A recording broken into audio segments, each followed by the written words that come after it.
In the last presentation, we were seeing about the various types of data, right? That is your spatial data and non-spatial data for your geographic information system. So already I told you the data about the spatial data is called as the non-spatial data. It is represented in the form of rows and columns. We'll see in detail with a simple example of your spatial data and your non-spatial data, that is your attribute data. So again, the spatial data, if you have a look over here, it consists of the latitude information, the longitude information, and the height and all those inputs.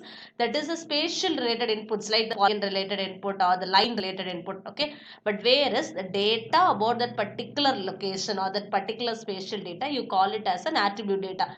Imagine a building, it is located in this particular street, this door number, now that is your spatial data. What is the height of the building, how many floors it has, who is the owner of the building, when it was built, all the data about the spatial data, you call it as a attribute data or your non-spatial data. That's a wide classification about the various data. Again, these are some of the components, as I told you, of geographic data. You have seen the maps, right? The maps, whatever we use in order to find the location and all those things. Older days we were using pen line sketches were done, and for cyclostyles we were using in order to locate the data. And those maps are analog maps that describes about the soil, geology, the topography, the land variety, and all those things are called as your analog graphs.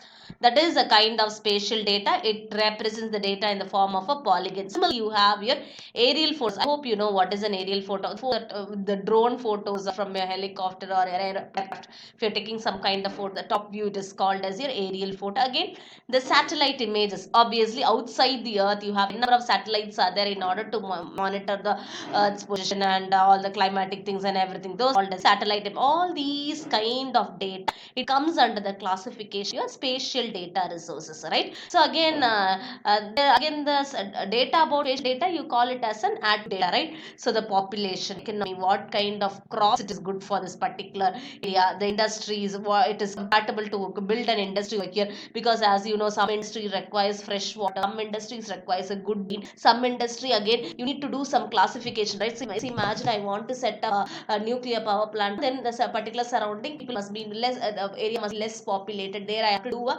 analytics with the population and the location and everything. So that's the importance of your geographic information system. You have the geography, that is your land profile and everything. You have the information about the together. If you are clubbing up and if you are making it a study, it's called as your geographic information system. Okay, so as I told you, this has the capability to integrate different types of spatial data. See the boreholes, the hydrology related, that is your water flow of rivers and everything, the climate related data, the form, land form, right? What kind of land, what is the vegetation over there, then again the land, all these data you can integrate it, right? Integrate different types of data, you call it as a spatial data. As I told you, the street data, the buildings in the street, the vegetation in the street, everything together you are clubbing up and you are making a case study that's called as your geographic information system. Similarly, see in particular map you have it as a plains, right? Capitals of that particular area, the various states, the lakes that are present in that particular area,